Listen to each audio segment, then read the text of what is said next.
দেখতে দেখতে পড়াশোনাটা প্রায় শেষের পথে। এই তো আজকে যাব মাস্টার্সের ফর্ম ফিল আপ করতে, আর এবার পরীক্ষাটা দিয়ে দিলেই পড়াশোনার লাইফ শেষ।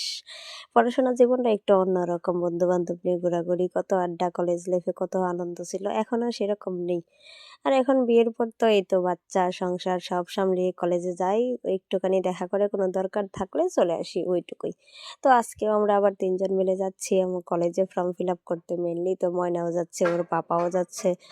ইমার্জেন্সি হলে মাঝে মাঝে আমি একাও যাই, আবার ওরা ফ্রি থাকলে ওরাও আমার সাথে যায়। তো এই তো কলেজে চলে গেলাম, আর কলেজে গিয়ে আমি সব কাজ শেষ করলাম, ওরা আমার জন্য বাইরে অপেক্ষা করতেছিল। তো কলেজে ফর্ম ফিল আপের সব কাজ শেষ করে বাইরে এসে আবার বই কিনে নিলাম, তারপরে বসে বসে চা খাচ্ছি। আমার দুধ চা খেতে খুব ভালো লাগে, তো আমিও দুধ চাই খাচ্ছিলাম বসে বসে বিস্কিট দিয়ে।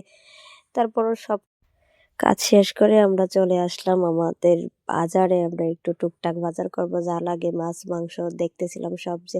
তারপর এখান থেকে মাংসও কিনে নিলাম, তারপরে চলে গেলাম আবার মাছ বাজারে, যে দেখতেছিলাম কি কি মাছ কিনা যায়। আমার স্পেশালি সমুদ্রের মাছ খেতে খুব বেশি ভালো লাগে, তো আমার নজরটা ওই দিকেই, যে দেখতেছি যে সমুদ্রের মাছ কি কি নেওয়া যায়, কোনটা ভালো লাগে।